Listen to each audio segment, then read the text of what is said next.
All right. Welcome back to another live show from back at the house and stuff. So actually got a number of things to show. Got a number of video clips, some interesting supposed Bigfoot photographs, some interesting AI stuff. I think pretty good mixed bag of stuff to show you guys. So it's been a little bit, been a while since we've been back here doing a show. Was potentially going to try to go out this weekend, but it's been a little was rainy tonight and stuff. Unfortunately, wasn't able to go out last night. Nothing. So,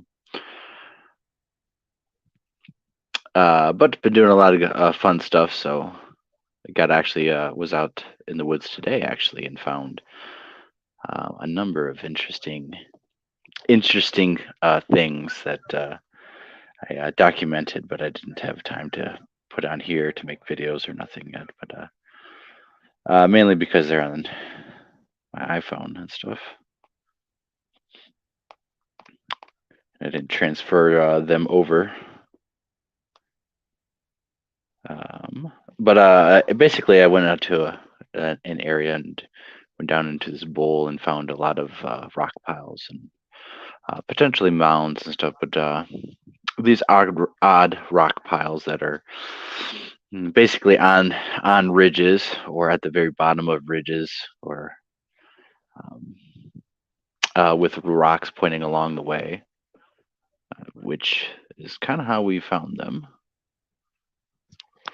But we have basically a number of video clips that are going to show human reactions to animals and human reactions to different stuff, and also animal reactions to humans. But also, we're also pretty much going to look at different animals in some of these clips and do some speculation and theorize how a Bigfoot might be able to operate through its locomotion and muscle structure, and how it might implement its power, and how it might move through different terrain, and also how it might react to us,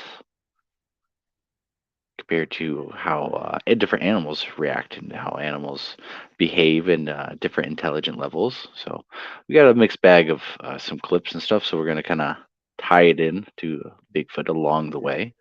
I, of course, got some interesting supposed Bigfoot photographs, some of which are supposedly on game cameras. Some of them could be possibly AI and stuff. As we know, that's getting better. So we hope.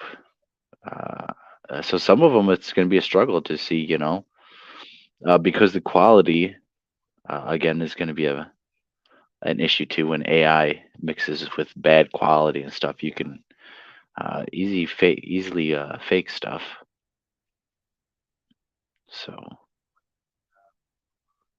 but hopefully everyone's doing good and stuff. When everyone's finally watching the video, is having a good time in their life. And all right, so I'm kind of debating on what to show first, but we're gonna get started with a couple of things, mainly which is when you're out there in the field, regardless if you're having interactions with Bigfoot, is there's other animals out there, obviously, and they're doing their own thing, and sometimes they react differently to humans depending on what you are doing, and sometimes it just depends on well the animal and stuff, but all animals and stuff when they see humans in the woods usually they have a few responses. Main response that animals have is to run away from people because we hunt animals. We do so much destruction of the environment. There's a lot of us. Sometimes we bring dogs to the trails in the woods that we walk, and then, of course, dogs are predatory in the instincts of most animals. So there's a number of reasons why that is the number one response for uh, almost all animals on Earth, even grizzly bears, terrestrial animals usually run away from humans because we've hunted them basically all for thousands of years and stuff. So that is pretty much why Sasquatch would avoid humans and stuff, mainly which because it's the number one thing almost all animals do because we've dominated uh, obviously for thousands and thousands of years. But other responses the animals have could be curiosity and stuff. Sometimes animals and stuff will stop and look at you. Maybe a deer and stuff that's never had bad interactions with cars, or might stand next to the road a little bit too much, might get caught up standing in the road. Whereas deers who have a little bit more experience know that that's a little bit more dangerous and stuff. But we also have sometimes animals that would just stop and stare at people because they've never really come across them and they're kind of awestruck, and they have a little bit of a curiosity to them where it's not fight, it's not a flight response. They're not running away, but they're not attacking, or because they're not sensing that it's danger and stuff. And there's cases and stories of Sasquatches exhibiting that sort of behavior, mainly which being curiosity, being um, calm, cool, and collective in the moment, and just watching and stuff. Obviously, being a more of a primate and stuff, they are more like us and stuff. Their intelligence level that we would assume is going to be much greater than obviously like a squirrel or even a bird and stuff. We would assume, right? But uh, birds are pretty smart and stuff too. Different kinds of birds, as we'll show in here in just a moment. But another response and stuff, obviously, is another main response is fight. Animals will get scared and they will attack, or they will be predatory towards humans and stuff. But usually, animal attacks are most of the time it's either out of fear, being cornered and stuff, or it's out of desperation of hunger or misidentification. And when it comes to like sharks and stuff, and sometimes animals just get frisky, and sometimes they just react based on movements and what humans are doing, what humans are sounding like, and stuff, which will actually show here. Show that here actually right now, because we got a few. I got a few different clips and stuff, but basically, most of the time, for instance, give me 1 second, as I believe it's this one. So when animals get excited and stuff based on people like running away or acting like prey, or even vocally, you're laughing, you're having fun. Um, Recently and stuff, we took my autistic stepson and stuff, who's nonverbal and stuff, but he makes uh, different kinds of human noises that most animals and certainly anything else would probably not recognize as humans and stuff. So it's very interesting with curiosity and stuff. And anyways, he was out there and stuff. We were seeing how he was maneuvering out in the woods and stuff, and where he would go and what he would kind of do uh, for the missing 411 stuff. Actually, taking the kids out at these ages and stuff that supposedly they're walking miles and miles and miles and miles off trail and stuff. And already that's just not, they don't do that already. And so when we're going to be doing testing all summer and stuff. And it's not that honestly that hard. It's just taking your kids out and seeing what they can actually do at these ages. And it's pretty clear. So, but besides that and stuff, these different noises that he would make, or people who are artistic stuff, are definitely kind of sound like they're injured and stuff. I would probably say is like a human. Most of the time they're not moaning, or they're not screaming, or they're not being happy and delightful and making all sorts of sounds and stuff. Some animals would consider that to be uh, more of dinner and stuff. And as we see in this video, there's no sound in this, but basically there's two girls in the field, and they're being chased by a coyote right there, and they're laughing and giggling, and she fell down. And it is actually, while it's not actually trying to actually attack her predatory, it is excited and stuff, and it's going through the motions because of the humans are straight up acting like prey. They are making sounds, they are doing movements and everything, and it actually only stops when the girls actually say, "Oh, we have to stop, and we need to stop running and stuff," and they face it. Then instantly it triggers the fear response of humans and stuff. But when they're giggling and acting, having fun and being playful and being chased by the coyote right there falling down, it gets right up on them, and pretty much gets to in striking range where it could take a nip. Obviously there could be a bacterial infections, and rabies and stuff would be pretty bad. But it just shows that, yeah, even a lone regular coyote, which is a small dog, which is not capable of usually killing a person, uh, under certain circumstances, depending on how you act and and what you are doing physically, and what you sound like, can trigger different responses in animals that definitely are not normal and stuff, as we see right there. That is just one. And so basically, when you act a certain way, or you bring different stimuli into the environment with just not only Sasquatches, but with different animals and stuff, they might act a certain way.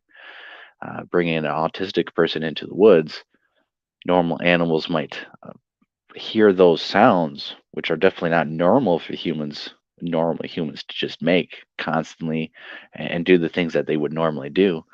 It could trigger predatory responses and different responses in Sasquatches, possibly. This is all kind of theories and stuff. And when you look at the missing 401 stuff, regardless, there's a lot of missing people, and a lot of missing autistic people and stuff.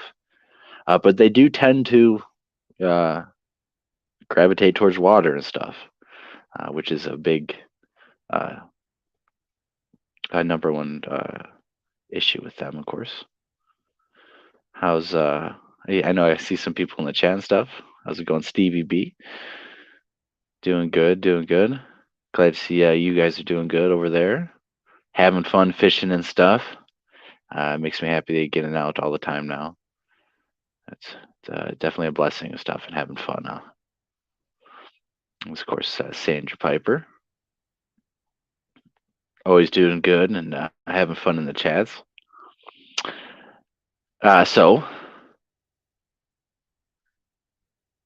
basically, when you do different things out in the environment that's not normal for humans, it definitely picks up the interest of regular animals and stuff, and we would assume Sasquatches. Let me get back to these videos, but animals are pretty intelligent and stuff. Birds are pretty intelligent. Coyotes are pretty crafty.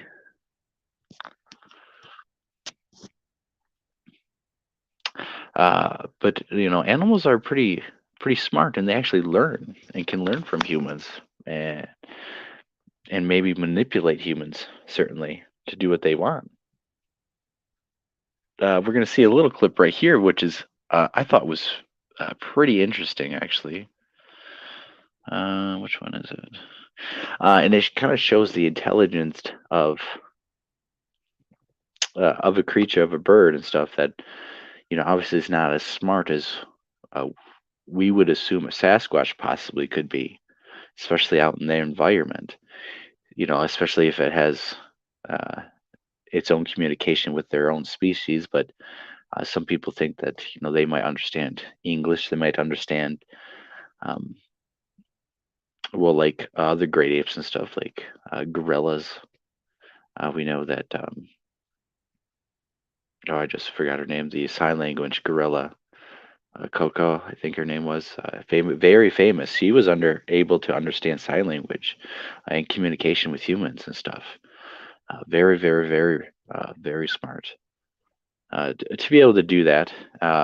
But this animal that we're going to show is not as smart as a gorilla, and certainly not as smart as what we would assume as a Sasquatch, but is showing a very great deal of intelligence and manipulation. And so it's kind of funny and stuff. So all these clips and stuff, I might get copyrighted or whatever. They're all educational and stuff. They're all educational, the purpose of showing the animals and stuff and how they're interacting and reaction towards humans, showing the different intelligence and showing how humans, how they can be dumb and reacting foolishly or in the moment, freezing up, not grabbing the tools and stuff like a camera or like a gun with and doing the things that they need to do in the moment. So all of these videos and stuff, uh, I'm going to be doing for educational purposes. Therefore, uh, all that copyright stuff is null and void. Nor do I really care about that. So I'm right here. This is as close as I'm gonna get, baby. I think you're gonna bite my toes. No, I'm not gonna hurt you. You're just so strong. What's the matter? I don't want you to bite me. No, I'm not gonna hurt you. I think we just need some time before we do that, okay? See, that's why. What's the matter? I still think you're gonna bite me. I'm sorry. What's the matter? See? Hey! That's why. See? You scared me. You tried to hurt me. I'm not gonna hurt you. and I when I first seen that came across that, I started laughing so much because that bird knows full and well what it's doing. It's very intelligent. It's telling the person, it's okay. I'm not going to hurt you, and it's thinking I'm going to bite you. It's even so the sheer tactics and intelligence that it's doing to coerce this person into feeling it's okay and come closer. It even says, come closer and things like that. What do you think of the intelligent level of something like a great ape or a Sasquatch might be able to do in terms of the manipulation out in the environment that it's used to 24/7? How you could throw a rock or do this or do that to manipulate people out and do what they want a person to do.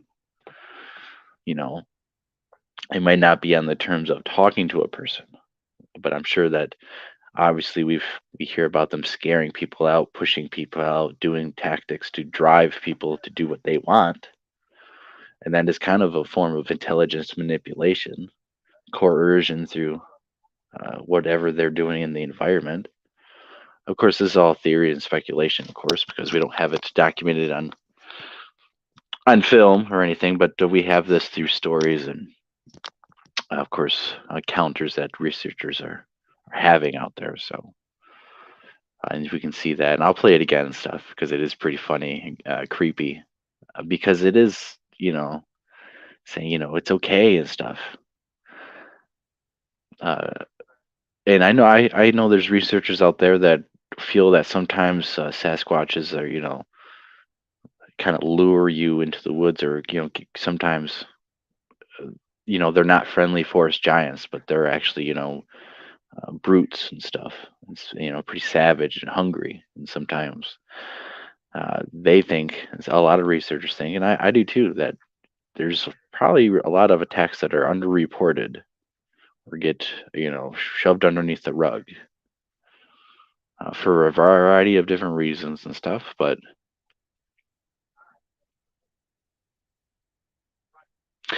so I'm gonna play that again and think about again, look at the bird and stuff, and think about the intelligence of it strategizing. What it really wants to do is bite this person, and it's trying to make it feel it's like it's okay and stuff, and manipulate it. I'm right here. This is as close as I'm gonna get, baby. I think you're gonna bite my toes. No, I'm not gonna hurt you. You're just so strong. What's the matter? I don't want you to bite me. No, I'm not gonna hurt you. I think we just need some time before we do that, okay? See, that's why. What's the matter? I still think you're gonna bite me. Sorry. What's that? See? Hey! That's why. See? You scared me. Stop it. You tried to hurt me. I'm not gonna hurt you. And so that bird is able to actually mimic and stuff the voices and stuff, and throw it back pretty good and stuff. And you never know with what kind of cryptids that people say they're encountering out there, that's supposedly out there, that's mimicking people. It's pretty creepy that even a bird could lure you out and try to peck you, and so these creatures and stuff that are supposedly out there that are very intelligent and stuff, more intelligent in planning and strategizing than that bird would, certainly, we would assume, right? What are they capable of, and their tactics, and how to manipulate people in the environment, and of course, how do people react?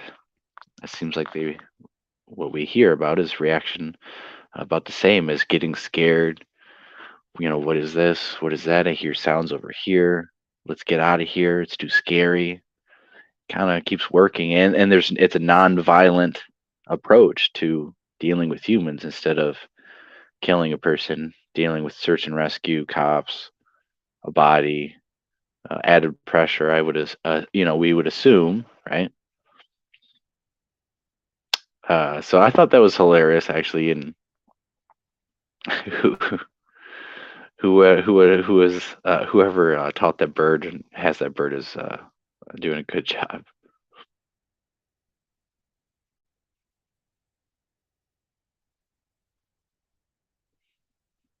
And they are pretty intelligent and stuff to be able to copy and formulate sentences and seemingly understand. And animals, people will say all the time, their dogs understand them.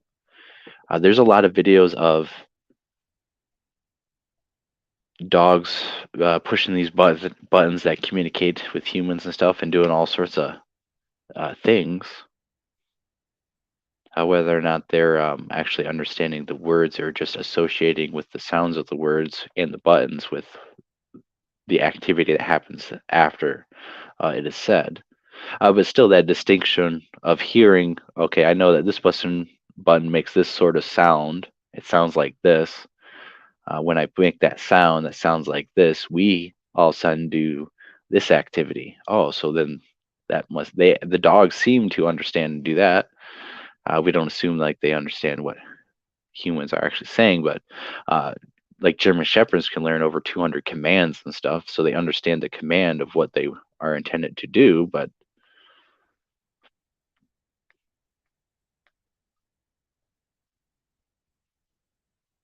yes, it's very important to have rest days and stuff. I've been. It's very good to get some physical activity and stuff, but not.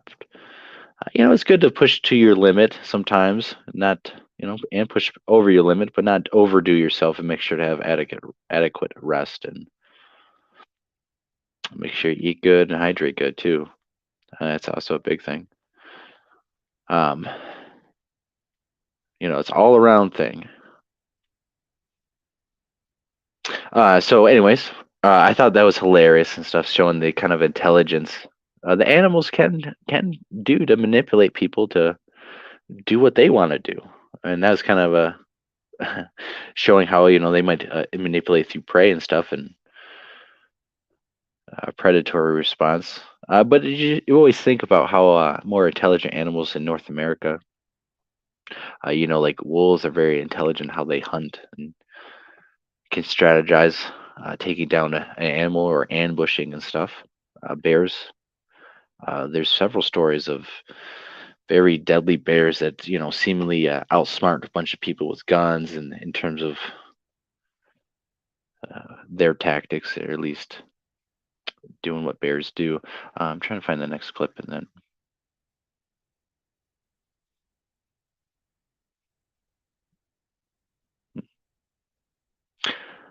um, so we were talking about the different responses that people have and animals have with each other. Another interesting clip is of this gorilla and stuff. Uh, for several different reasons, it shows. I will talk over it too at the same time. But it's going to show it coming out. You can see it's right there. It's that dark thing. Uh, you can see how well it blends into the environment when it comes out. But I also want you guys to look at the muscle mass of the arms and stuff, and mainly the arms and the head and stuff, and the chest. But gorillas don't really have a very big legs that I would compare to a Sasquatch. But the arms and the head and the shoulders and chests definitely on par with smaller Sasquatches. Gorillas are not that tall, but they are pretty wide and heavy, but they are stubby at the legs, whereas Sasquatches supposedly have more longer human-like legs.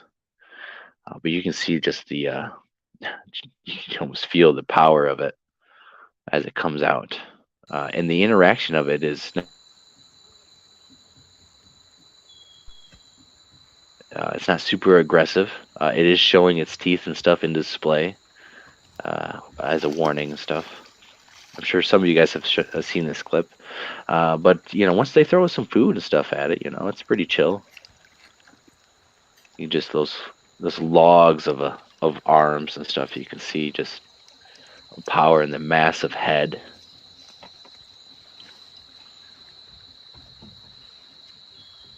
I see the knuckle walking fingers.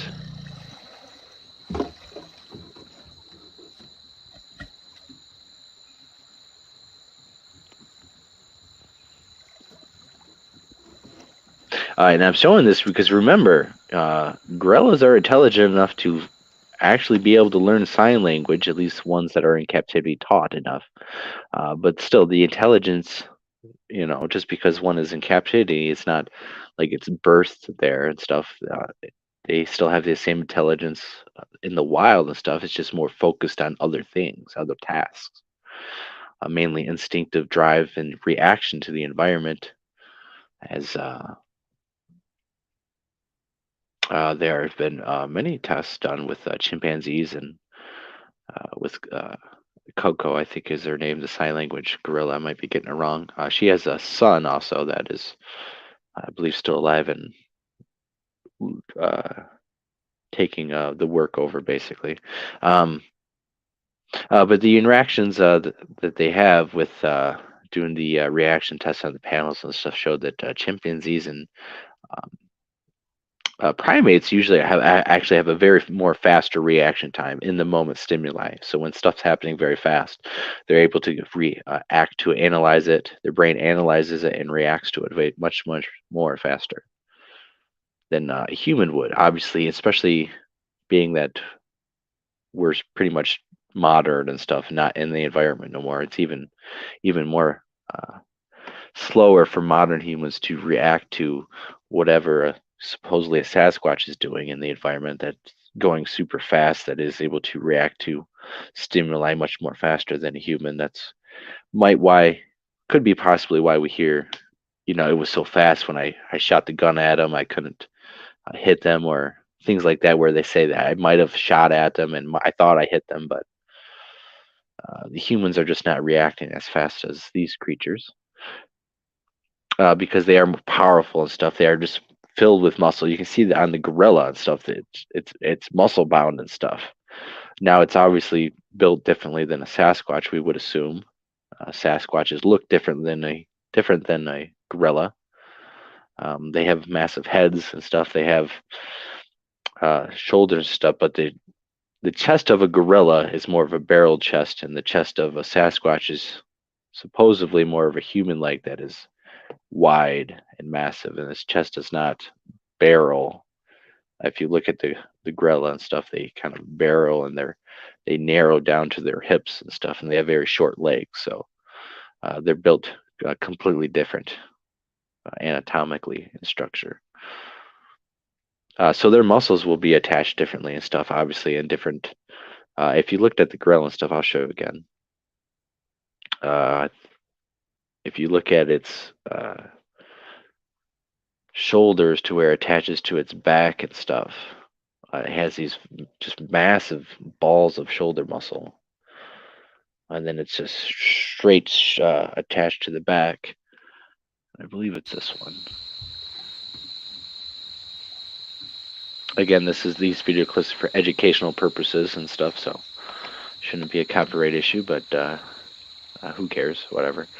It's for education and stuff. So as it comes out and stuff, and it'll reach and stuff, you can see how its shoulders are connected. This is,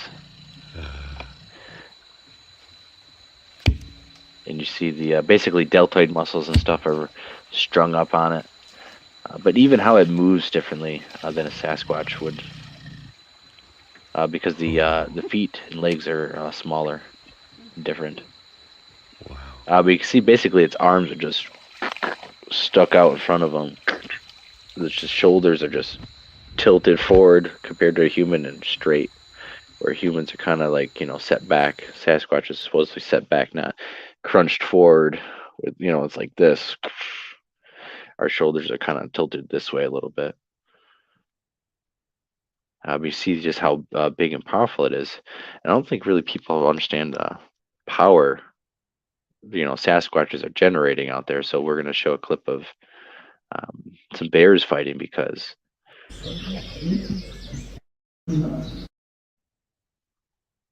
you're going to see all the tufts of dirt fly up, and you look at all those ripples in the bear. Those are all those muscles rippling all the bear fat around and stuff. And you can even see that smash and stuff. Why don't you go out there and try to wrestle around and throw up some tufts of dirt like these guys are throwing up. You're not able to do it. We're talking hundreds of pounds of force in each blow, and all those slams and all that. We're talking about a creature that supposedly can wrestle around with these guys out there and stuff. Yeah, the muscles and the force that it's able to generate and stuff, and fast and stuff, to be able to wrestle around. Because I think in John Green's book there was Sasquatches that were sighted and engaged in like wrestling play and practice over there in Washington, or maybe it was British Columbia or something. There are reports of bears being attacked and Sasquatches, unless they're using tools and stuff, they have their hands and they're going to be wrestling around and grabbing things, fighting things. But so the power generated and stuff is going to be massive. And humans, upon seeing that, are not going to react that good. Most people are going to freeze up and uh, probably react like this guy did, which is very, very bad. This is not in any kind of situation that happens. Do not act like this. Quack, quack, quack, quack, ah, ah, ah, As you see him, he's just panicking. He has a weapon. He has a bow. The best thing for him to do was to draw the bow and start shooting. He panics. He's trying to make the bear go away. And as you see him, the bear get closer, he's more frantic. His voice changes, and he doesn't. He just growls at the end and tries to smack it with the arrow, and is getting attacked because his reaction to the stimuli is not what it's not practice. He's not obviously trained enough in his mind. He's not proficient enough to, and that is scary. Life is flashing before your eyes. When you see a Sasquatch, you're probably going to have the same reaction. I would assume that's kind of the same kind of reaction I'm going to have in broad daylight. If a Sasquatch is close to me, I'm going to be all over the place, and I need to get my camera up and film. So you see all these clips of, we showed the clips of the girls falling down and stuff, and they were basically laughing. I didn't play the audio of that. They were laughing and stuff and not acting and reacting the right way in that situation. Same as this guy, he needed to be calm, cool, and collected, try to get an arrow on the bow and stuff and ready to go to at least try to protect himself. I mean, if you're going to get mauled and stuff, you might as well try to protect yourself and get shot at, right? Not basically shut down and act primal and stuff. Basically, he's going in flight mode. He was shutting down. And, if you're trying to go out there and get Sasquatch or get something on video and something's going on, you're going to still kind of feel that same, you're going to feel that same thing. It might not be the extremeness, but depending on, it's basically the same kind of thing, that same feeling, that same pressure and adrenaline and stuff, and the shakes and stuff. Depending on if you hunted and stuff, people call it buck fever and stuff. You get buck fever and you get the shakes and your heart gets pumping and your vision gets narrow, tunnel vision and stuff. The same thing's going to happen with an actual encounter and things because of so many different things going on to your body. And so that's why if you really want to go out there and try to get evidence, and what I'm trying to do is have an actual encounter and get it on camera and stuff. So, we're trying to, I'm trying to show you right now is how a lot of people just react in the moment. Even people who are hunters, as we're about to show.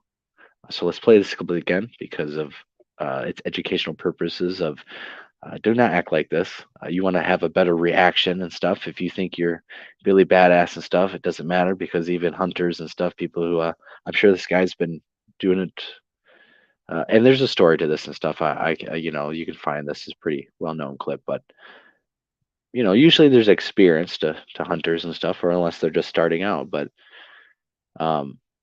it can happen to the best of us.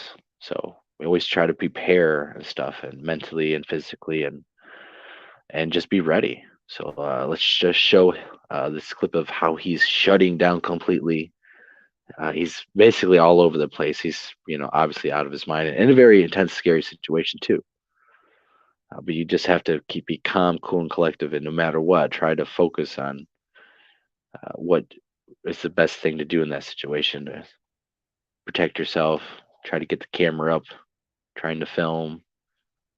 quack, quack, quack, quack, ah, ah, ah, ah. When the first clip first starts out, that bear's way too close. If he's sitting there, I can't remember the whole story, but if that bear was walking up, you should have the arrow already knocked, ready to go, not trying to fiddle at it with like a stick. Okay, that's a very bad human reaction. but it's actually a pretty common one. So as we see here, right here, as I would say, more experienced hunter is getting ready to actually hunt and shoot something that is not dangerous or anything to in his mind, but yet he still has the same reaction. And so this one is basically a hunter who's actually out there, and you see how he balls his fist up, ready to go, but his gun is right there. He actually has to run and grab his gun, and it's a fox, and they're actually calling this fox in to hunt and shoot. And they weren't expecting it basically to come down right down this ridge, right in front of them, like 10 feet in front of them. He's reaction, this hunter and stuff, who knows he's trying to hunt this fox. His reaction is to he jumps off his gun and balls his fist up, and he's basically stuck there. In this mode, he's he's gonna fight the fox and stuff. Even though that's not a bear, it's not a grizzly bear. That's not a Sasquatch. Even a small dog animal and stuff, your brain and stuff, in that moment when you're scared like that, you're acting off instinct. He's all like this, and then he has to go grab his forest gun, and they end up actually shooting it. Again, showing that humans react so much differently when things actually happen than what they're trying to prepare for. It's obviously that's a hunting guide with the film crew out there. Obviously, he's experienced. These people know what they're doing. It's a pretty good quality film and stuff, but it can even get the best of people. And so when people are out there trying to do these things, you always got to remember. And when if you're in the moment, you're actually trying to get the encounter and trying to film things. You're gonna have so much pressure on you and stuff. And that's probably why a lot of people don't get evidence, don't get, aren't out there all the time. People get scared. People, even myself, when I was in Florida and stuff, and I filmed, um, I can pull the clip now. Actually, it's of this super red eye shine. I mean, it's pretty unique on this colored night vision. I didn't walk through the bushes and to go check it because I was feeling the pressure and stuff. Even though there's people around me, I mean, you're out there in these environments. You don't want to go behind the bushes when you kind of believe there's a creature behind there that could seriously mess you up. I mean, we're talking the strength of a gorilla, more than the strength of a gorilla, right? Gorillas are about 5 foot, 5.5 feet and stuff, and 600 pounds, 800 pounds, or whatever, 300 pounds, 400 pounds. The Sasquatch is about twice as that, you know, 7, 8 feet, 10 feet, 600, 800, 1,000 pounds, 1,200 pounds. 1,200 pounds is like the massive Kodiak gorillas and stuff, Kodiak grizzlies. Um, so we're talking something that's stronger than a gorilla by basically all accounts and measures, especially with the length of the legs and stuff. And this is my speculation, but it's kind of pretty much obvious, I would assume, right? It's common sense that if a Sasquatch, we would assume, was all big and muscle bound and stuff, that has longer legs than a Sasquatch is going to be able to utilize more power from these legs. Automatically going to be stronger, especially if it's more powerful and bigger and stuff. Depending on how its joints move and how they're articulated, not stuck like this with the gorilla, but outspread, they're going to have different ranges of motion and stuff, uh, and fighting differently too. Gorillas, there's always this debate of if a gorilla fought a grizzly bear, who would win. I would say a grizzly bear because gorillas don't fight. If you see two gorillas fighting against each other and stuff, it's not very efficient to take on a grizzly bear, I would assume, and stuff. They don't really do much. They do biting and stuff, and they slam on and punch and stuff, but they don't They might try to rip out your face and stuff, but they don't necessarily like choke on something and grapple on something. Whereas from researchers that I've talked to and stories, uh, it seems like are able to wrestle and actually grapple, choke out things, but actually are uh, their intelligence is enough to like break and dismember things, to actually disable animals and stuff too, to know to go after how to basically pop the heads off humans and do different things to different animals to take them out efficiently. I mean, so if a great ape did evolve in North America, its number one competition would be humans and then bears, and then probably canines, obviously with wolves and stuff. But bears would be number one target of Sasquatch juveniles, we would assume. So being able to fight a bear or learn ways to combat a bear would be only natural and stuff. Lions know how to target, big cats know how to target different animals. They go for the neck. Any prey or intelligent animal, humans know how to combat different things. You know, there's strategies to go after different animals, how we can capture different animals. You know, so it's if an intelligent animal is able to strategize enough and intelligently think enough, you know, they would maybe come up with ways to take those things down with their bare hands or with rocks or with clubs or with tactics.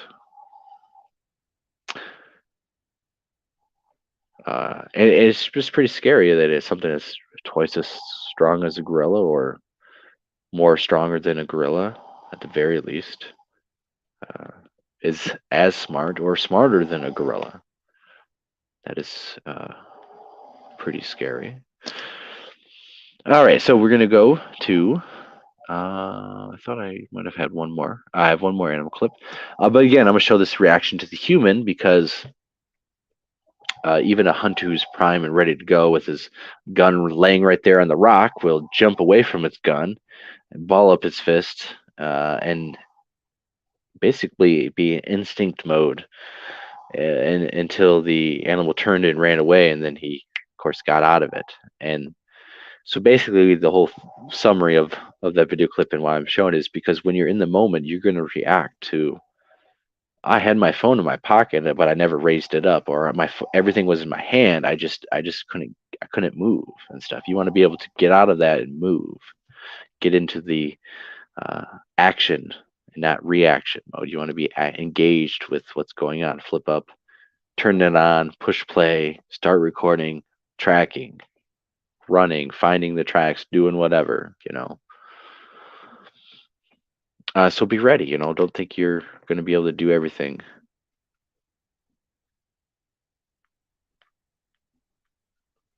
Because you're going to be scared, you know. It's probably going to be intense, you know. It's going to be excitement and stuff. A whole lot of adrenaline.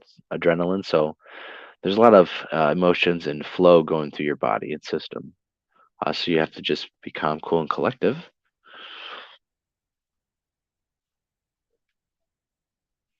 What is this one? Yes. Okay. That was that one. That was that one. That one. Mhm. I'm not sure what that is. That might be a picture or something, I think. I guess we'll find out. And then that. And then we'll get into the AI. And then we'll get into supposed Bigfoot pictures. What is this one? Yes. Okay.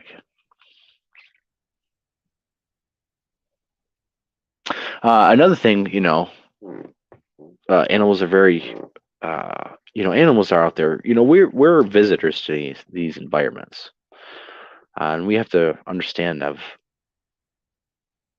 when you're trying to film a Sasquatch, or people think that they're gonna, hunt a Sasquatch or kill a Sasquatch. That they kind of they don't understand the power that these guys have. You know, you guys seen the gorilla, and Stevie B makes the comments of the telephone pole arms and stuff, and you really have to understand that Sasquatches are, we would assume, be even bigger and stuff these, especially these accounts of these 10 footers or plus, an 8 footer. I mean, it's gonna outshadow a gorilla like crazy. So the amount of power and stuff, uh, and just how much damage they're going to be able to take and keep going is going to be uh, almost superhuman and stuff. Supernatural to some people and stuff because and you can see this with different hunters that take shots at different animals and they keep going, or different stories where they were surprised of how much this animal had the endurance to just keep pushing and pushing and pushing. Another thing, they say is, after you shoot a deer, you don't keep pushing the deer. You kind of let it die out on its own, give it a couple of minutes and stuff, because you hear stories of the dang deer just kept being pushed and ran around the whole place all day, and we lost it or it kept going. And where if you just let it die, it would just die out in the same amount of time or less.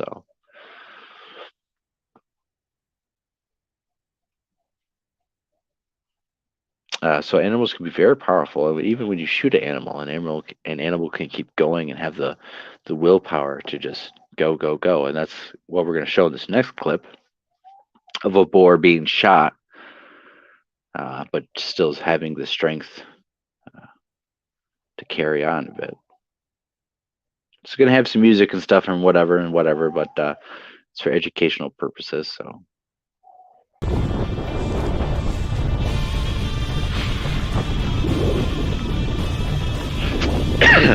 It's playing this epic music, obviously, because obviously they're hunting this boar and stuff. I think they've already took a shot at it. I've cut the clip down. It looks like it's already staggering. So as you see, it's shot with the rifle and stuff, and it's down. It's down for the count. It's out, but instantly it slowly rises. But look how fast it just instantly snaps and starts going, like it basically nothing happened. And the reason I'm showing that clip because it falls down to the ground, and you see it slowly getting up, like, and then bam, it's like nothing happened. It's going until he shoots it again, and it's kind of showing the endurance and powerful that how much power a boar could have. And now you want to scale it up to a Sasquatch and stuff, and people are thinking they're able to, shoot it with a caliber rifle that guy did in one shot or two shots and stuff, and think like, uh, I believe in stuff. They're talking about animals who's going to be able to take some damage like that and keep going, And we're gonna play it again and stuff, but just look how, like, just instantly it's like zombified. It's like it gets up slowly and then bam, it is full engaged, ready to go.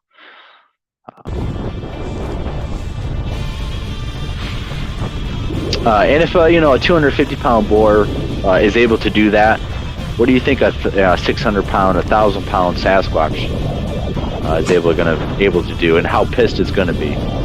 I mean, this is down and out. I mean, that's down. It's slowly getting back up, and then bam, it's just up and ready to go. Taking a look. It takes a look at that hunter, and it's after him. It actually comes up there looking at him, and the way he's pouncing and stuff, and the way he has his head and stuff, it's going to go after that guy standing there.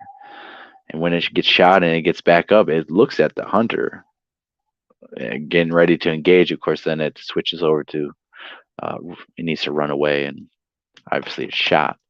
Animals have a lot of endurance. Don't think that you can shoot a Sasquatch and they're able to kill it in one shot, or you think you're like you're able to just realize how potential dangerous it could be. It's like going after a grizzly bear. You're gonna go after a grizzly bear in the middle of the night. What kind of weaponry or protection do you have? Because you should scale it up to a Sasquatch. I mean, I don't carry anything that could really take out a grizzly bear in one go. Even if I unloaded everything, it'd be pretty touchy and stuff. It's all about shot placement, but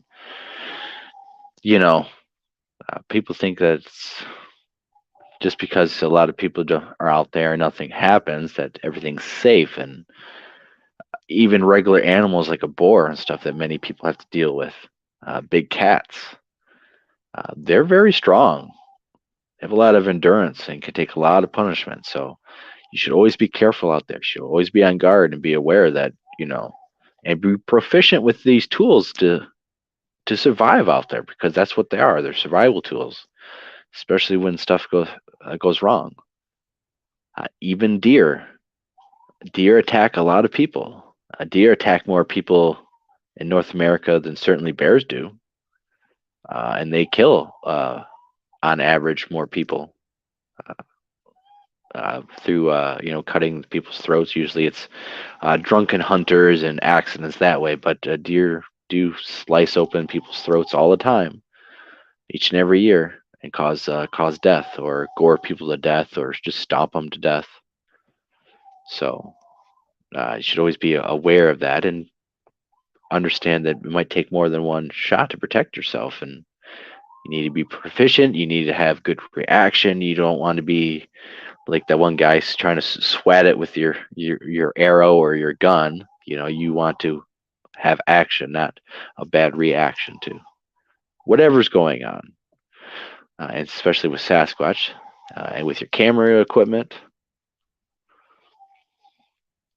So this next clip, its educational purposes, is a lot of stories we hear of Sasquatches being hit by cars and being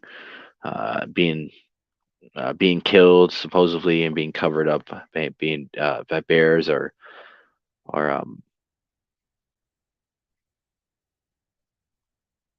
different stories and stuff like that. They're hanging around roads and stuff. They're always being sighted and stuff. And some people laugh and say, a car wouldn't be able to take out a Sasquatch if it without totaling the car or something, doing a lot of damage and stuff. But we got a clip here of a pretty interesting play of physics, let's say, that can show that cars are able to take down Sasquatches. Most certainly,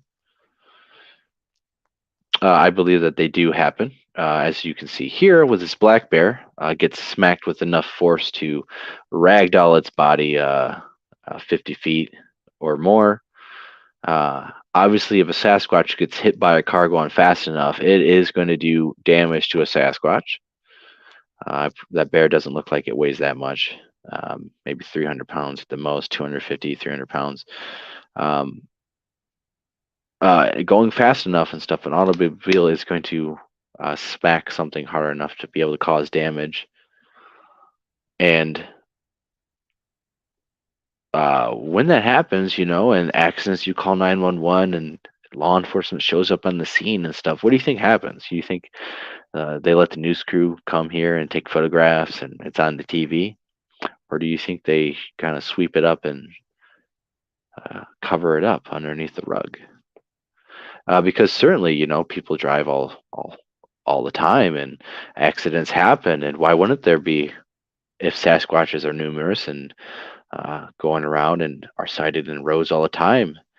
There would certainly be accidents of Sasquatches. What do you think happens when law enforcement comes out and says, "Oh, well, it was a bear"? The key word of it was a bear attack, or you had bear do property damage, or it was a bear that you've seen or you hit with the automobile. And what do you say?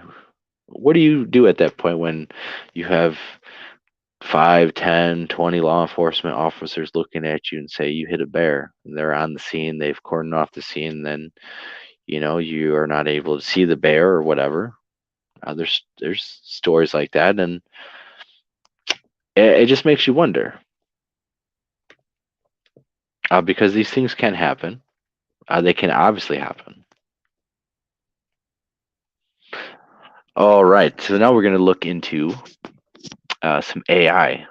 Very short clips, actually.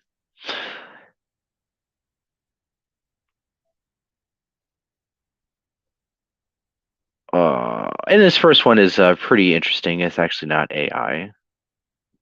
And I spoiled it a little bit by even, kind of giving away a little bit. I have to find it. Give me a second. This is actually if you've seen it in its actually HD form and stuff. Obviously, this is downgraded for StreamYard, but this would look very realistic, almost able to fool people who would not probably immerse themselves with graphics and stuff. But uh, it's the point of view of basically, obviously, if you read it and stuff, it's point of view of a body camera of a officer, and it is hyper realistic. If you've actually seen the actual video in high def or on your TV, very very realistic, especially when it first goes up and he's running around and stuff.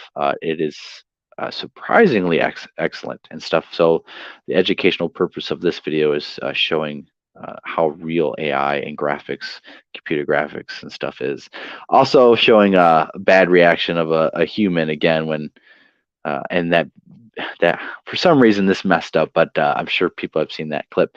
The cat actually attacks that human, and the human, of course, gets scared, and he can't defend himself against a 10-pound cat, basically. And so when again you get attacked by a small kitty cat, people react. They can't help themselves. They become helpless. Getting attacked or being in a situation with a Sasquatch or a big bear and stuff, you gotta try to plan it out to not act like that, or act like you're gonna ball your fist up and stand there and don't know what to do with stars in your eyes. But the video clip of the graphics and stuff was it's showing how pretty realistic things are able to get. You'd fool a lot of people and stuff. I think if you showed that to some old people and stuff, they would be like, "That looks so real. I can't believe, where in the news did that happen?" But it's not. It's not real. And it's downgraded and stuff, showing on StreamYard and YouTube and on here and stuff. So it's not as full glory, obviously, but yeah, you could obviously find it if you guys looked at the title and stuff. You could look and find that clip. This other AI that I'm going to show you is an actually AI commercial that was done. Some of you guys might have seen it.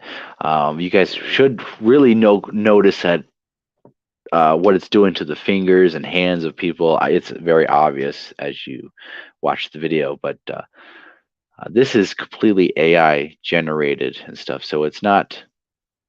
You can obviously see where it's hyper realistic.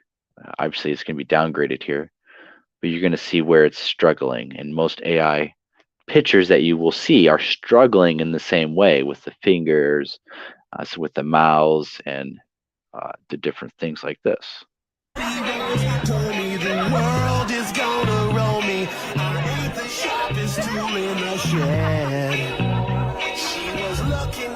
I wasn't supposed to have the audio of this, but it doesn't matter.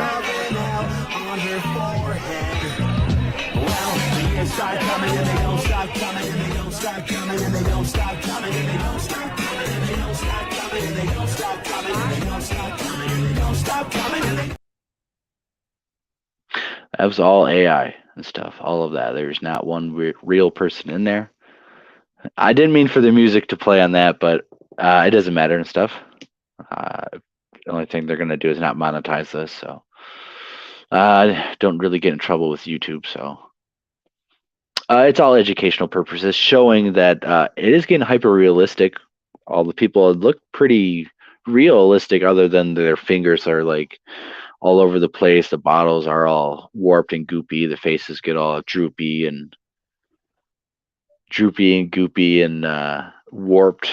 So all of this was done through, writing a prompt command and it trying to make this whole commercial of this paragraph and stuff. And you can see it made all these flames and all this weird stuff that it was trying to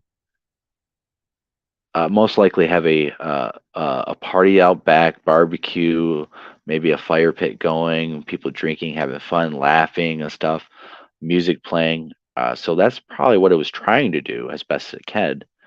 Obviously, it did not do that quite as detailed yet, but realistic. Yeah, it is the beer one, or the pop one, fully AI.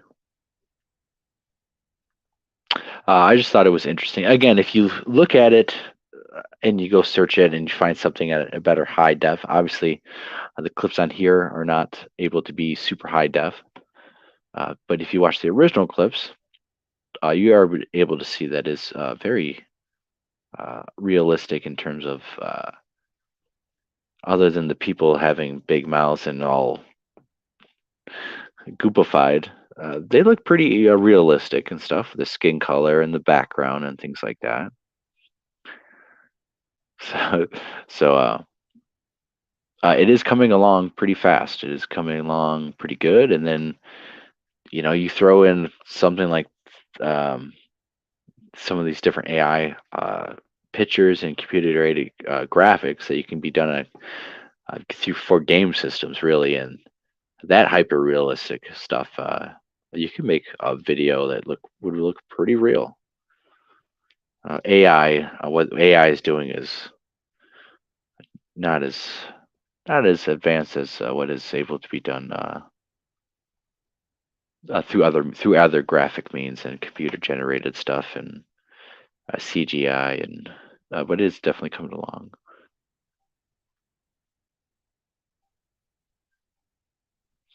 All right, so we have some. Oh, this is the last one. Yep.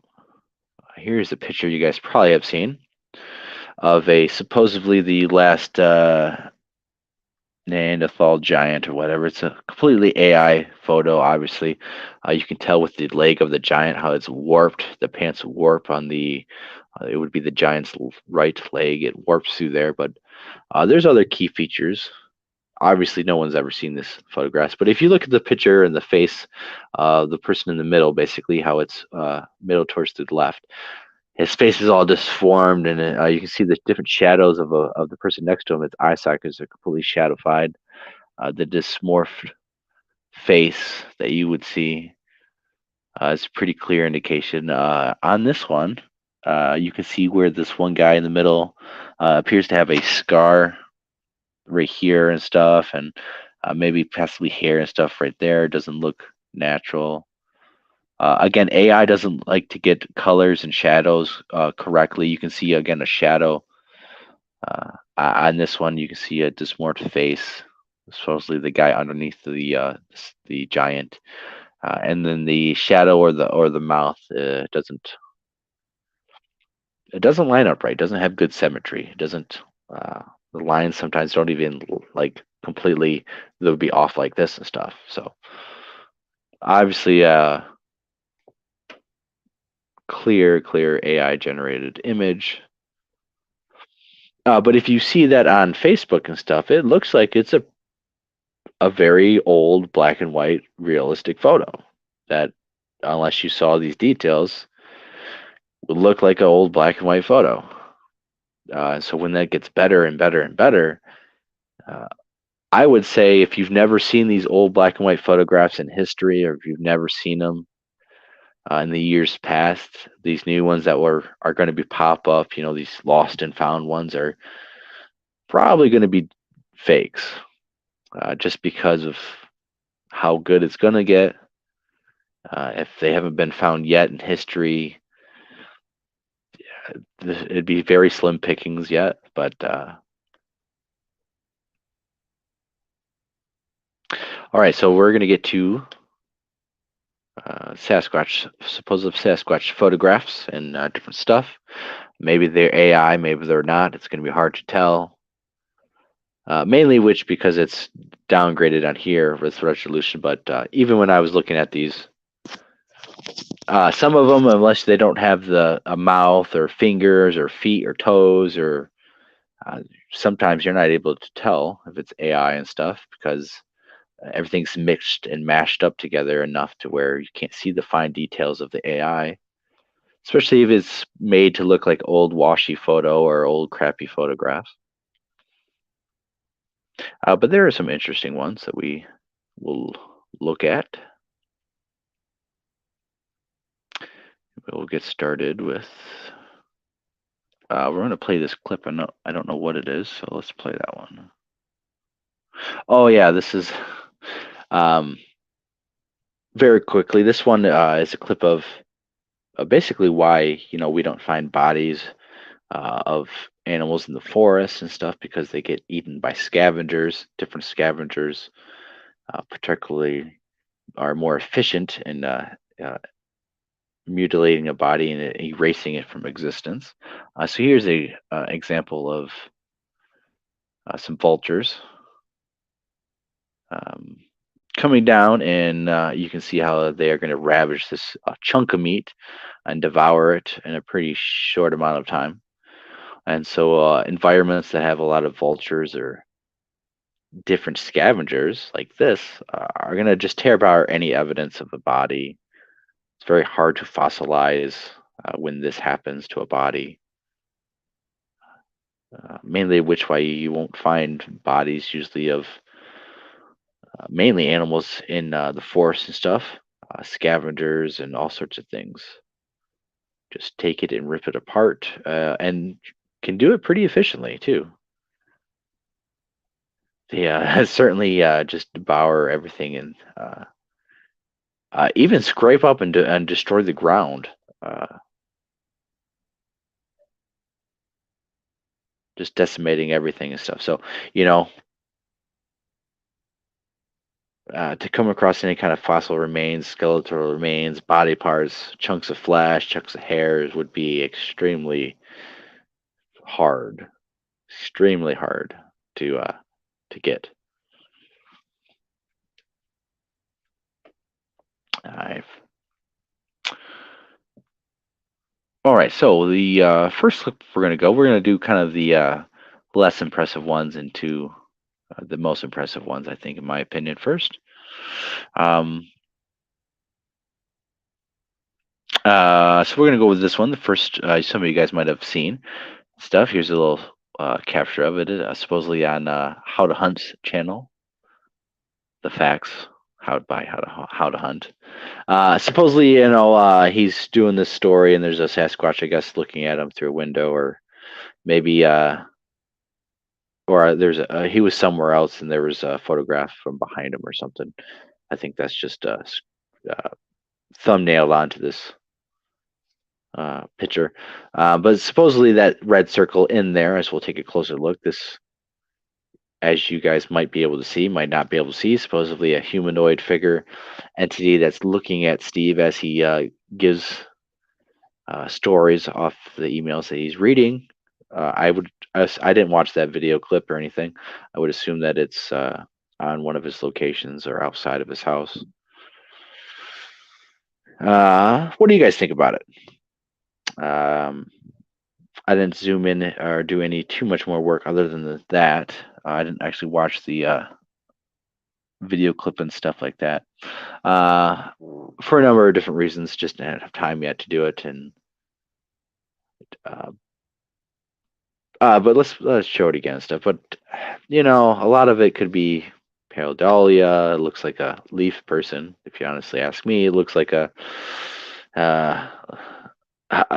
person, a bush person who's straight up just a bunch of leaves.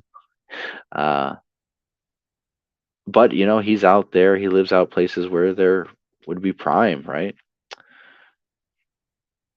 But the trouble with photographs, again, is with AI and what we're able to do now. It's going to be very easy to fake these sort of things. You're going to be able to type into an AI generator.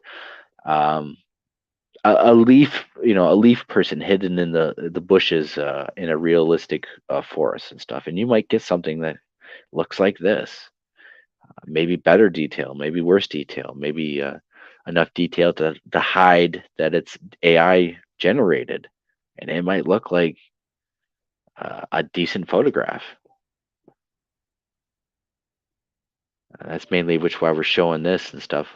Whether this is real or not, I have no idea and stuff. But I think that through AI and stuff, we're going to see more photographs that kind of look like this. Humanoid shapes, pareidolia, basically, because you can Yeah, and I'm going to do this. It's very easy. You can just go outside in the woods or in your bushes or in some treetops, zoom in, take some photographs, and go find faces. Go find the scary looking face. Go find and try to find different looking faces and stuff too. And your brain will do some interesting things. And then you draw some circles and stuff and show people like this is just a bush outside my front yard uh, in the middle of town or something. Very very easy to do that. Here's an interesting one that maybe you guys know the history on. I don't know. It's not ringing a bell. Um, this is another instance that AI could instantly, very easily do this. Just write up a script, prompt it, and make it a little blurry, and it could be a tree. It looks like it has arms, right? It kind of looks like it has mittened hands and stuff, fingers and stuff. But uh,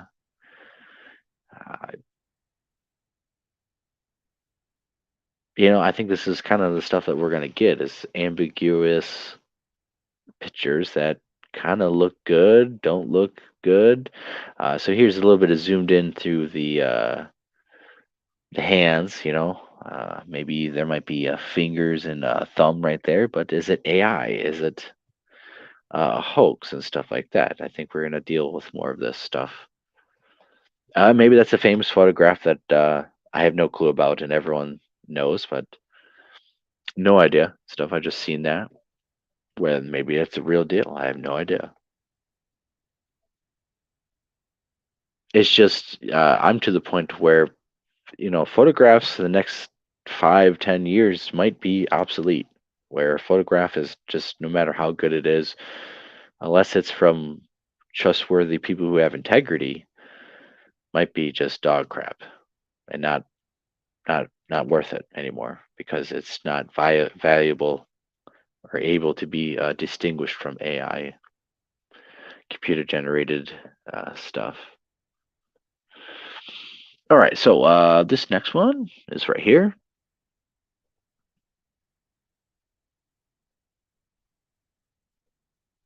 And this is supposedly just a Sasquatch in the middle of the field. There's no story behind this. This was in the Bigfoot cryptid. I can't remember if it's the Bigfoot cryptid photo group, or if it's the Michigan Photo Archive group, or if it's one of these other groups, I guess. But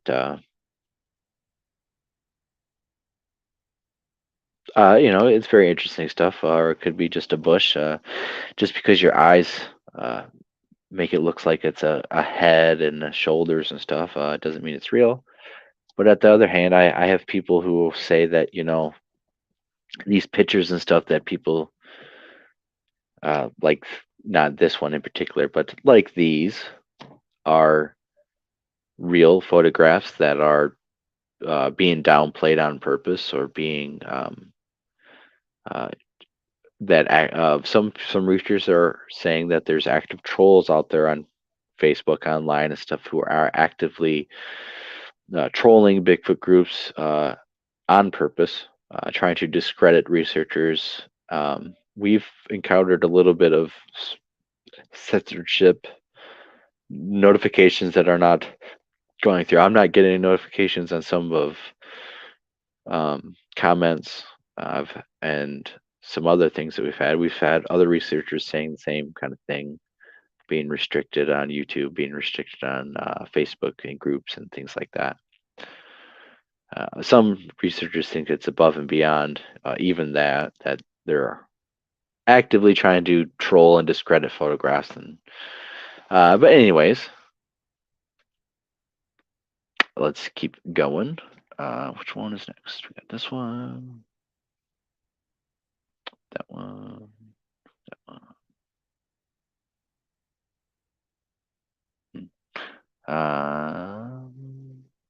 Let's do this one. So this one is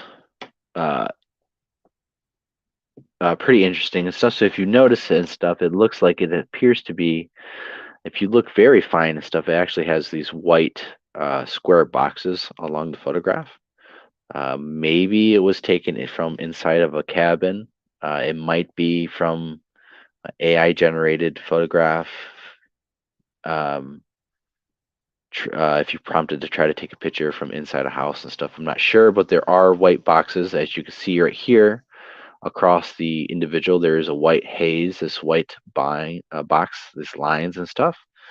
I'm not a photography expert, but there are these lines and stuff in this photograph.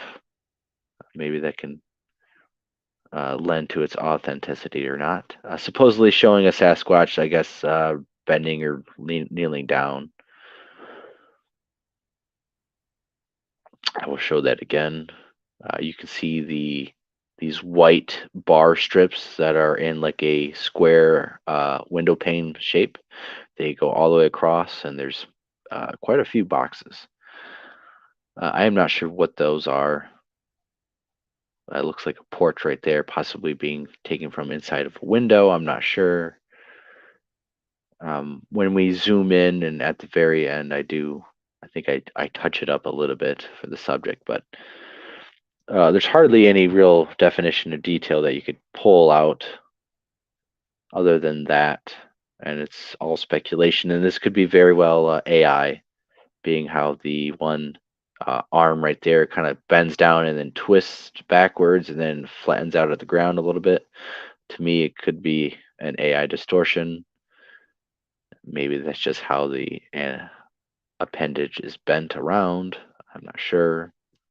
Never seen the photograph ever before. I don't recognize it as being a well-known hoax, so I'm putting that out there. Maybe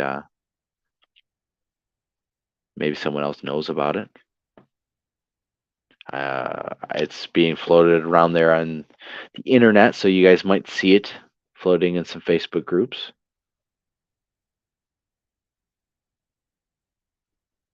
I would look onto Facebook groups to the Michigan Photo Archive. I think would be one place that this photograph is probably posted. This photograph is probably posted in the Gumshoe Guys corner, Michigan Bigfoots and Sightings reports. And then there's a Bigfoot in crypto thing, which I think is where I got it. But basically, they're all put out by the same guy, administrator in some of these groups. So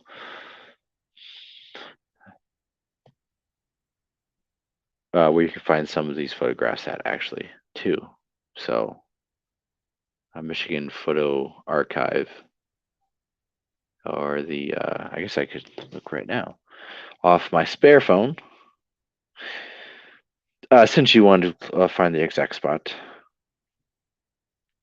I guess I just could throw the link into the description.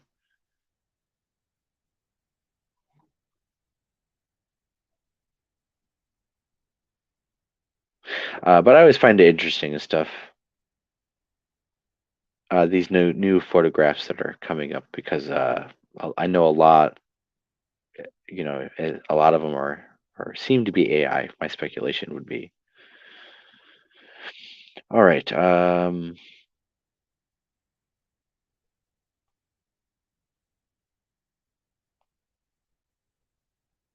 Oh, okay. I think I got it.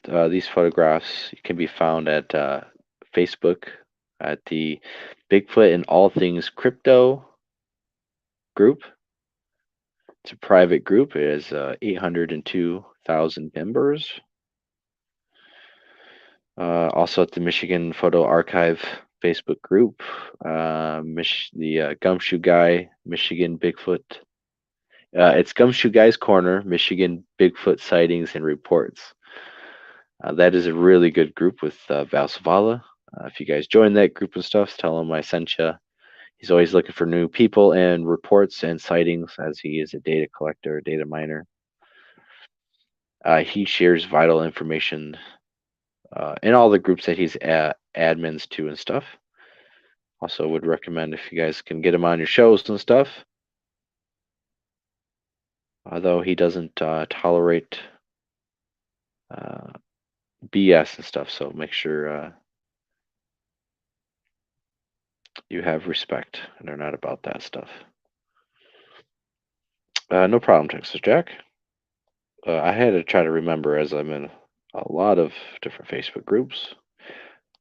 Too many to to check out daily and stuff, but every once in a while there's always interesting things that pop up. And of course,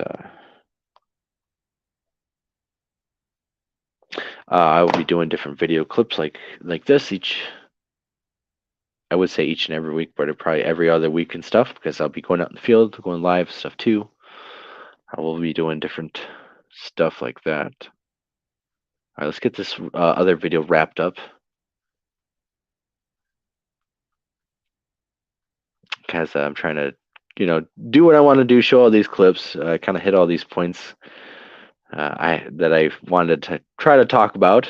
Of course, I'm always winging it and doing it off the cuff naturally. I think it's better to be like that. Okay, so here we have this other photograph, which is can be found at the same places and probably floating around. Is a trail cam picture of two deer and a supposedly Sasquatch behind the deer on the left.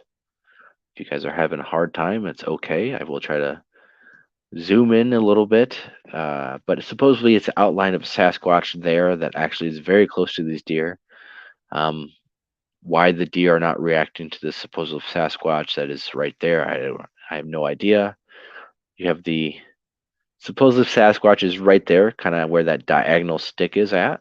You can see supposedly a head and maybe an arm appendage, body. So you can see that is supposedly where the Sasquatch is. It's about, 20 feet from the deer. Here he is, zoomed in, brightened up a little bit, touched up by myself, where you can see that this photograph is supposedly depicting a Sasquatch, juvenile or whatever. Again, it's just there's not enough details. It's not in the light. It's not bright. It looks pretty interesting though. Very interesting with the timestamp of the game camera and stuff. And I have not. I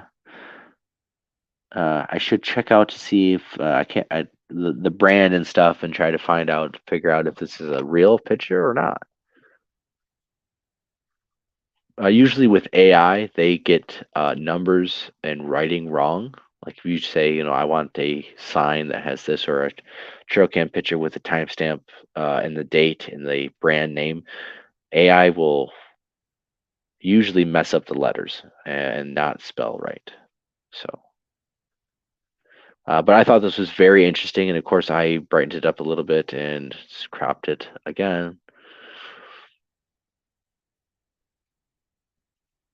And maybe that's it. Texas Jack it says I thought they were talking about the bobcat eyes on the other side above the deer's on the left. Maybe that could be a bobcat. Who knows? Maybe that's a raccoon or some other type of animal. But if you see this photograph, I think it might get passed off as Sasquatch.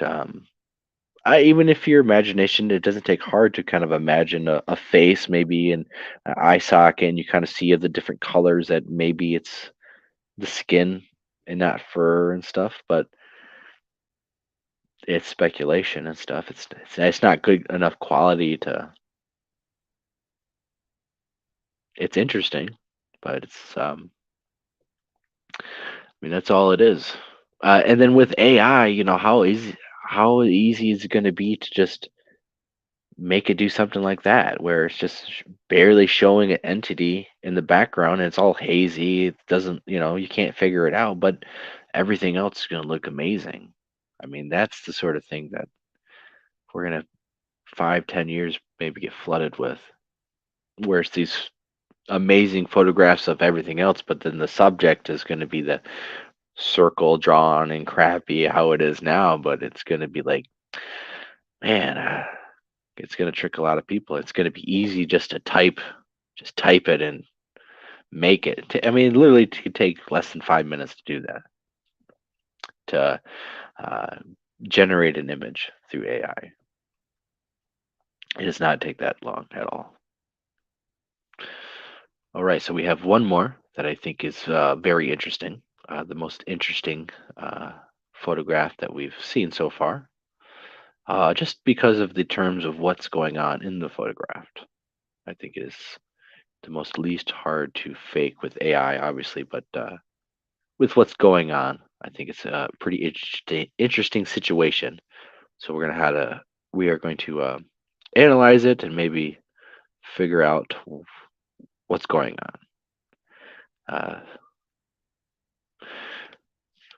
Uh, so here we have this light is being shined on a supposedly Sasquatch. It is the dark shadow that's hanging off of that tree that's the lights on, so that you can actually see there's a creature, and the creature actually has a shadow. And I'll zoom in for you guys in a second. Supposedly, this is a Sasquatch that is behind a tree that is staring at this individual. So as you look at it, you'll be able to see the outline, maybe an arm. Uh, as we get in closer, maybe some of you possibly will see uh, a face or eye socket. There are two white color stripes around the neck collarbone area. Maybe a chest. Maybe this is just a black bear with the two white stripes along its chest, which is very normal, natural coloration of a black bear. Uh, it does happen stuff, but you can definitely see that there is something there. It is casting a shadow. There is something by this tree. Now, is this just a black bear with the white stripes that are usually a little bit lower? But again, the way that it's standing up and stuff, is that what we're seeing? Obviously, there is something there. I don't think that's AI. But the black bears usually can have these like two white stripes and stuff. It's very common. Sun bears and Asiatic black bears actually have it a lot. Um, is that simply just a black bear at the angle? It looks like it's uh, the stripes are usually down lower more. They're just tightened up and put up like this more. Is that what it is, or is it a Sasquatch? This was kind of presented as just left up in the air and stuff. So if anyone has background information on this, anyone knows the original posting of this, I will answer your question in a moment, Robert. Is this simply just a black bear? I don't know. Again, no information was given. This is speculation of it being a Sasquatch, kind of left up in the air. If anyone has information, it'd be gladly warranted and needed here. So I see those white stripes along the collarbone, and to me, it kind of seems like that could be a black bear, and the most simplest explanation. But again, uh, it's not clear enough. But the way it does look like it's a bear standing there, and you can see how its arms are even drooped and kind of down and rounded towards that. But again, is that my brain trying to force it to be a bear or force it to be a Sasquatch or this or that? And that's why you have to think. Think about what you're saying and try to speculate. Use that brain. Don't force it one way or another. Try to look at it as a spectrum of stuff. To me, it looks like it has these white stripes along the chest for the bear, and then its arm was the way it was kind of rounded and stuff.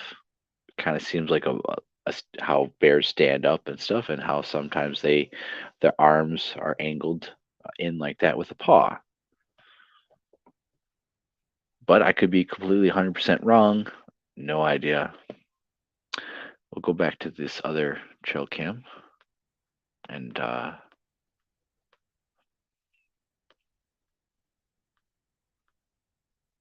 And then that is all the photographs that I had set up for this evening for this show. All the new photographs and video clips.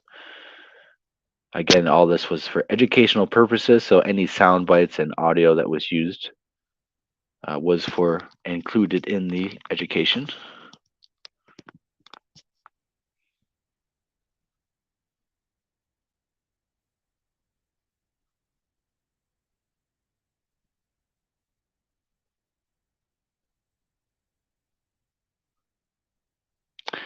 And all the music and stuff was played in a public forum, and so I'm not copying it from any downloads or audio recordings of concerts and anything like that. It was open and freely displayed in the public domain, and I am doing the same here for educational purposes. Let's see if that if that helps anything. Here we go. So yeah, we can see this. Supposedly, so this is the photograph. These deer seem to like they're grazing and stuff. Would like, you would think that there would be another trail cam picture. Usually they're if they're setting up pictures, they're taking pictures every 5 seconds, 3 seconds, or 10 seconds. Video clips, like mine takes 30-second video clips. Then I think it's the 10-second delay, and then it's taken some more. Whereas this one is just a single photograph. Again, these were found on the Michigan Photo Archive group on Facebook and the Bigfoot and Crypto Bigfoot and All Things Crypto Facebook group, the Gumshoe Guys Corner Michigan Bigfoot Sightings and Reports Facebook group. I'm sure they're floating around other places.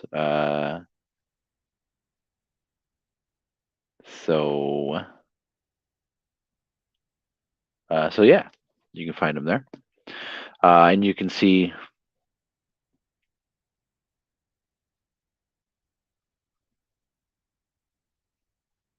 I don't honestly. I never had a copyright strike, nor do I care.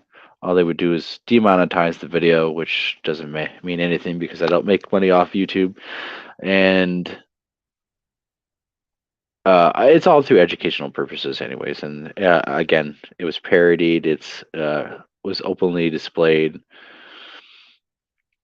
So, and unless the creators of that song are actually gonna try to go after me, and they might automatically do that through YouTube. Algorithms are set up that way, actually, but uh, I really don't think that the guys who well, I mean, I guess the record label owns everything, and not really the people who make the music. But anyways, we're not going to go off into that direction. uh, so yes, you can find all those photographs there, and plenty more that did not show. Um,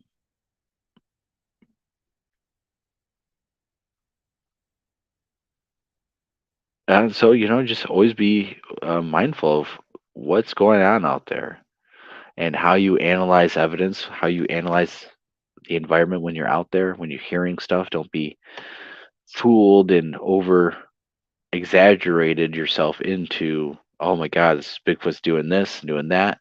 I have a clip. I went live out there, and started hearing smacks in the water, and I was excited with you guys going live and stuff, and I kind of even said, "Oh, there's something being thrown in the water." Automatically went there and stuff, and I had to focus and try to film it and stuff. I needed to film it and stuff, and it was a beaver swimming and slapping its, and we have footage of it I can show actually. But in that moment and stuff, and I kind of blame the live show and stuff too, because that is definitely different when I'm out in these environment at nighttime. The most different thing and newest thing is going live with you guys, talking to you guys. Like that, I've never been doing that out there. No, I don't do that. Like you're quiet.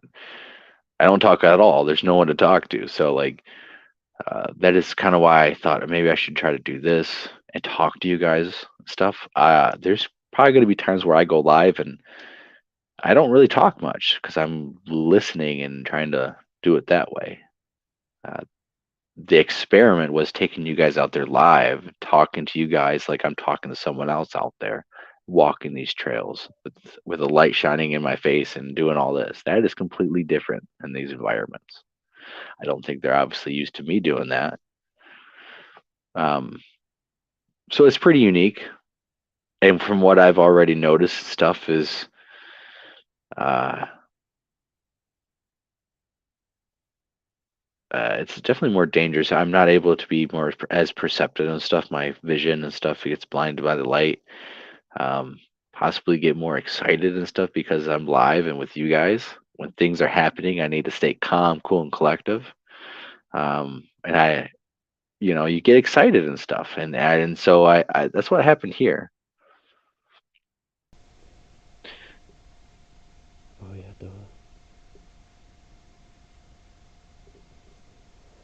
I'm excited and stuff. I'm kind of, my blood's pumping and stuff, and I'm scanning the shoreline because I thought things were being thrown at first. Uh, in actuality, it's just a beaver swimming and slapping its tail.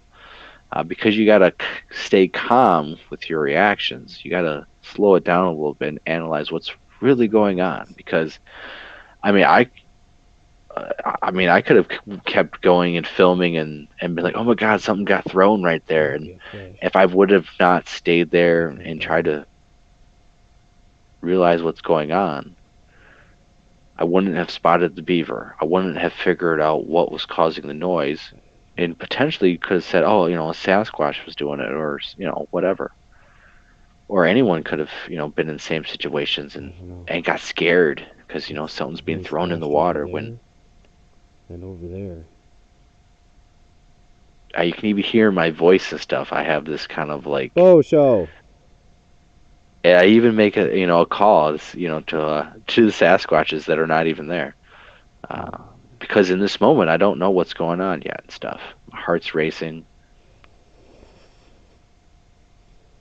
I kind of blame you guys on the live and stuff to get me a bit hyped up and stuff because it's exciting and stuff. I want stuff to go on and That's where happen, I am but trying to fucking show you guys shit and keeps going on. There's something getting splashed in the water or something being thrown right now. Right now. see that? And that is me getting fully excited.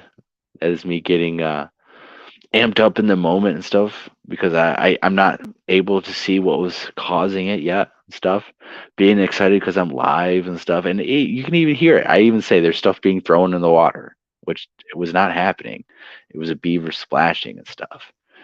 But my reaction in the moment was, you know, not clear headed, not calm and stuff. Jumping to exactly what was not going on, and your brain fills in the gaps. But if you guys were watching that live or stuff, very quickly I calm myself down. I had to change batteries on. I think I had to change batteries on the night vision. I think I had to do. Anyways, I had to ruffle that, got back up, continued to film, realized what it was. Really felt stupid, honestly. But again, it was a good teaching moment, educational moment of you got to be calm, cool, and collective, even if you're live and stuff. So I think it was good to show that and to let you guys know that it actually happens to everyone. It happens to me. It happens to everyone. You get in these moments, you get excited. Your mind does play tricks on you, but you have to stay in there, stay calm, and figure out what's going on. Because we all might want to jump to Bigfoot and stuff just because the area I've had encounters in the air, just because I've had stuff thrown at me, found let me show some tracks and stuff actually. I got evidence of different stuff. I've been out with people who've had their own encounters. I've been out with people and had encounters with witnesses, other witnesses and stuff. So I know they're real. I know they're in these areas, but yeah, as much as I try to think about how need to remain calm and analyze situations, when stuff starts happening fast and unexpectedly, that sometimes just goes out goes out the window. But you have to try to you know snap out of it and get back into focus and slow back down and doing what needs to be done, and then you'll be able to realize that there was just a beaver smack in the water. There's no reason to get excited and jumping to conclusions. So,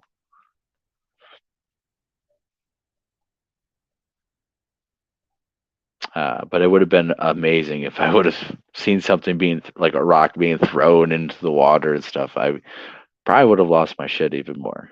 So, um, and so it just shows in a small situation like that, you can get excited and stuff. Imagine if there's like something crashing through the fucking woods or chasing you or doing something crazy. Like, how extreme are you going to react? How much of a bumbling mess are you going to be? You always have to keep that in mind and just do your best. So here is some. This is a video clip of the same water where I found these tracks at, actually. So this is right over on the same stretch of water that I just showed you guys with the beaver and stuff. And here are some tracks that I found one day while out and stuff. I'm trying to show you guys more details in the tracks. You should be able to see them a little bit better here in a second. We got another clip or two, but anyways, I found tracks of different evidence in these areas and stuff. Physical evidence, not just hearing stuff and maybe being misled, but actual physical tracks and evidence of actual physical hearing of wood knocks and stuff in different directions. Quite a few different tracks actually. Here I'm showing how deep the different impressions and what it looks like there, compared to how round and narrow a shoe is on a people, compared to how wide and flat it is on that subjects. So here I take some measurements. You guys might be able to see them and stuff. I think there were like maybe 4 inches across or something, maybe a little bit more. I'm not quite sure. Don't remember them. I have it on video that I already put out and stuff like that. Of course, we have the clips.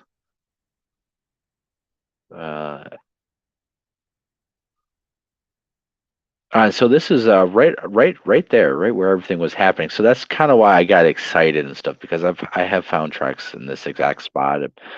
I've had other things close by there, so I did get pretty excited as I was hoping something was getting thrown in that water, because how awesome would that really to be able to show that on night vision, to capture some massive or an object thrown into the water instead of a beaver slapping it. So um, it was a very good lesson for me, and one that I keep smacking myself in the butt for, because I don't want to react like that. I want to stay calm, cool, and collective as best as possible, and I get overexcited. And I think the going live out there is certainly adding to that excitement.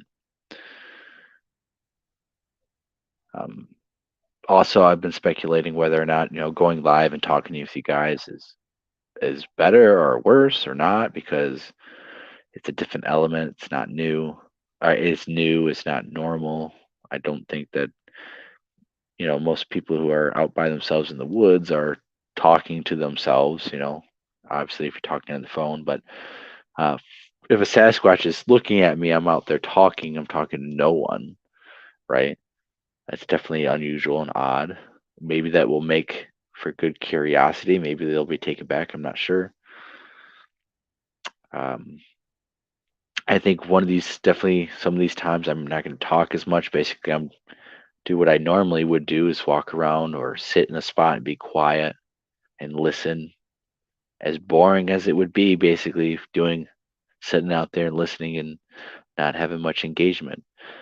I think that might be a little bit better too, because I'm not being loud. I'm not um, letting everything know that would be moving into the area that I'm talking, being loud. There's a person there where I'm trying to hide out and listen. So, um, don't think that's what I normally would be doing out there because there's just not the case. But kind of give you guys a little bit of entertainment and engage with you guys, but at the same time, it's not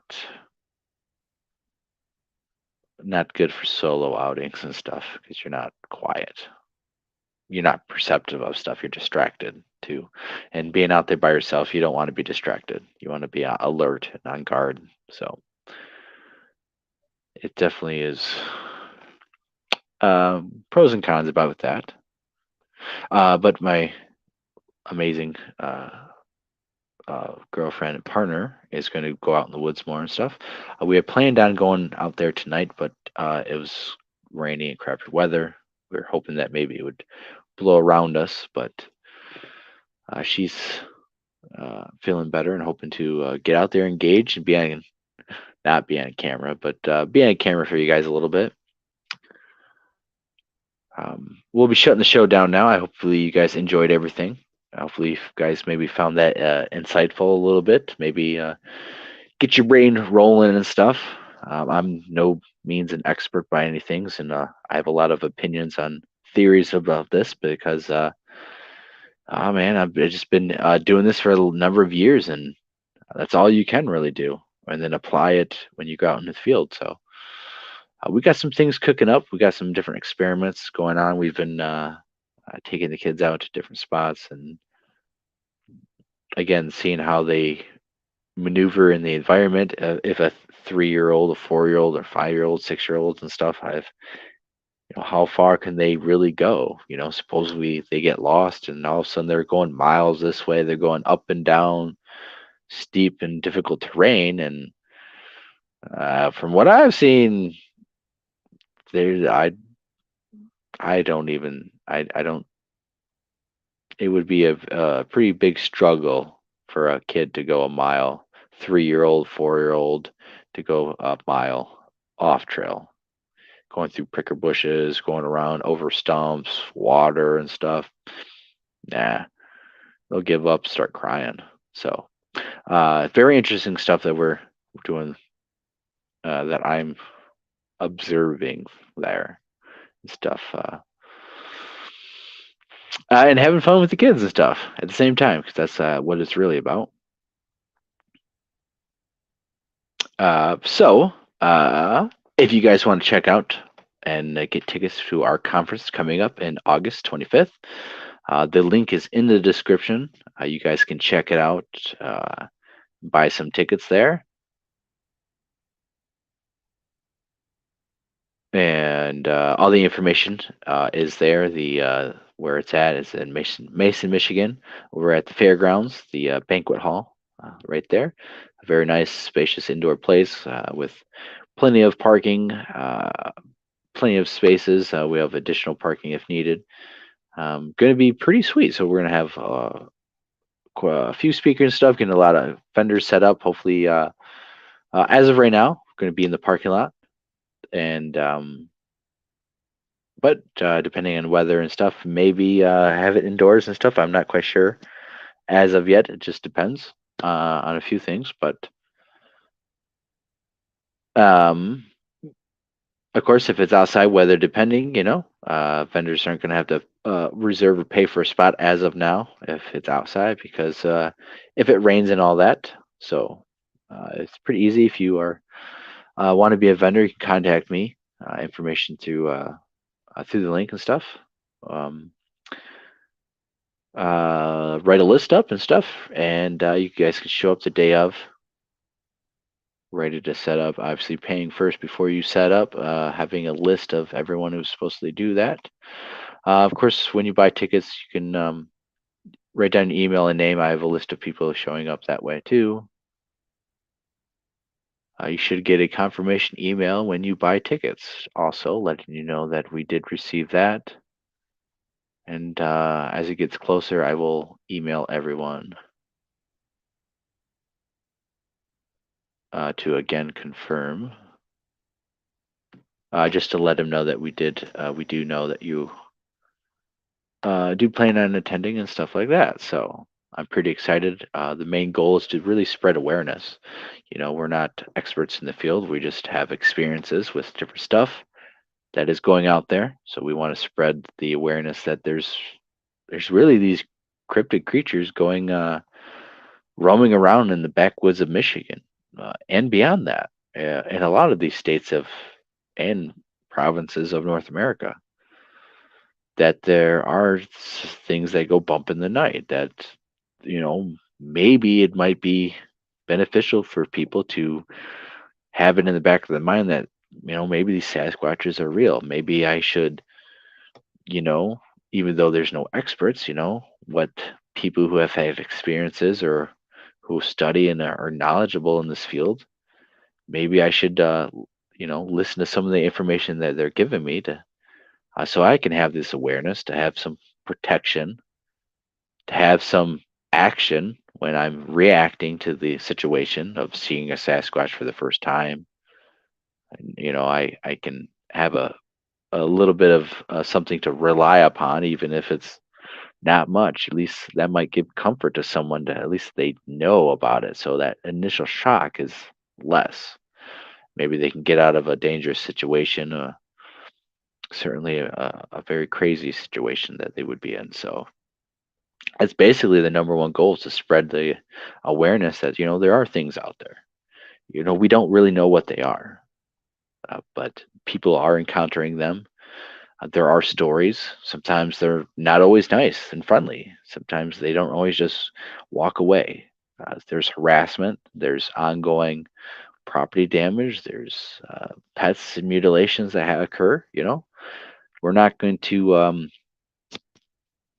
uh, spare anything. We're going to tell it how it is, and try to show documentation of that through different stuff, and speakers that we have coming. So hopefully it turns out great. Hopefully we get you guys support. You guys can show up. You show up here in Michigan. Mason, Michigan is not too far away from the southern border. Mason, Michigan is in between Lansing, Michigan, just south of Lansing, and just north of Jackson, Michigan. So it's on US 127, and in between Lansing and Jackson, Michigan. So a pretty good spot. So hopefully I get to meet you guys there, and we'll be doing going out in the woods that weekend also. So, and maybe even go had a nice hike with us, doing some camping. Maybe be at a campground with us, or just stay up all night and be out in the woods all night with us, like I plan to do. So, so yeah, check out the link. Tickets are pretty cheap and stuff, and we hope to have a lot of people to network, have discussions, get reports, try to learn and bounce ideas and discussions off people, and have a good, fun time that's good for all ages for the family. So 12 and under are free. So it's a really good event for the kids and family and stuff. There will be some discussions where, talk about dog mutilations a little bit, but 12 and under are free, because I believe, at that age, learning and the education and stuff should be a little bit more free. Shouldn't have to pay for, especially if a big family, and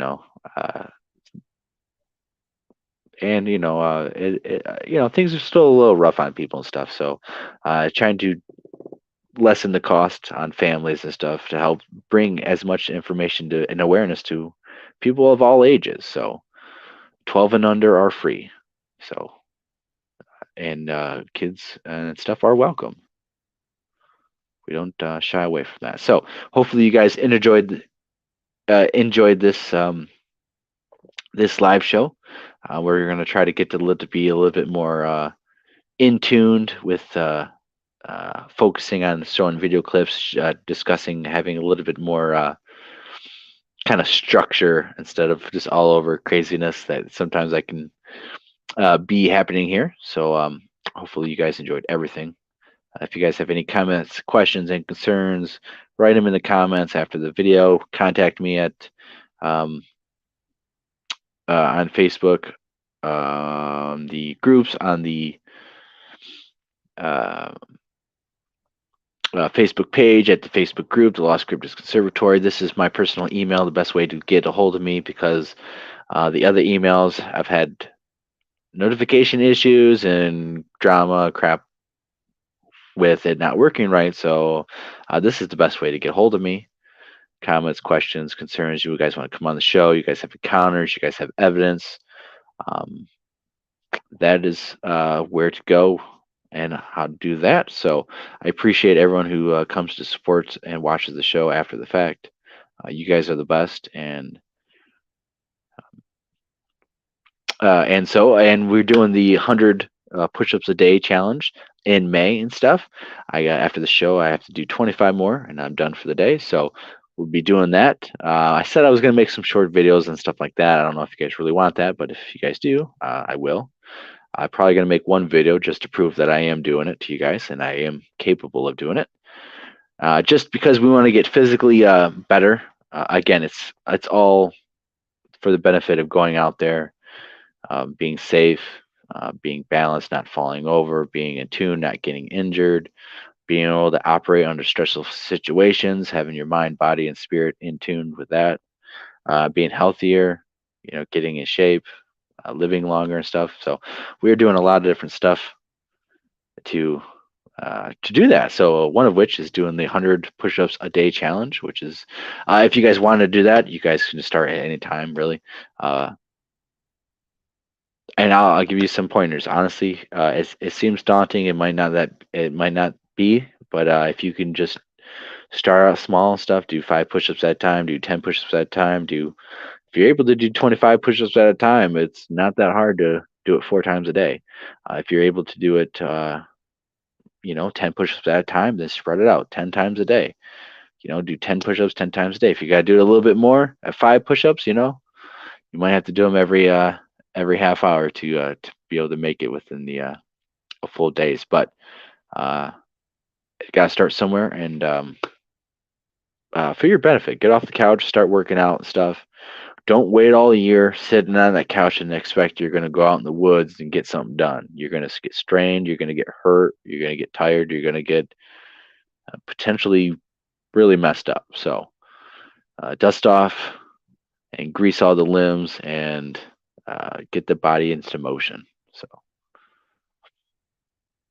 because it's only going to benefit you out when you go out in those woods. So everyone take care. You guys are the best. And we'll see you guys next week. Take a look at tomorrow's shows. I know Nikki's doing some stuff, and there's always some good shows on Sundays. Of course, Jeff's show with Pine Island Research usually does a chill stream on Mondays and Tuesdays in the mornings, and also Jeff's shows on his show on Untold Radio Network on Monday night. So you guys check and make sure to support Nikki and Jeff and all the other good fellows. I'm trying to find my outro. All right, I appreciate everyone, and God bless.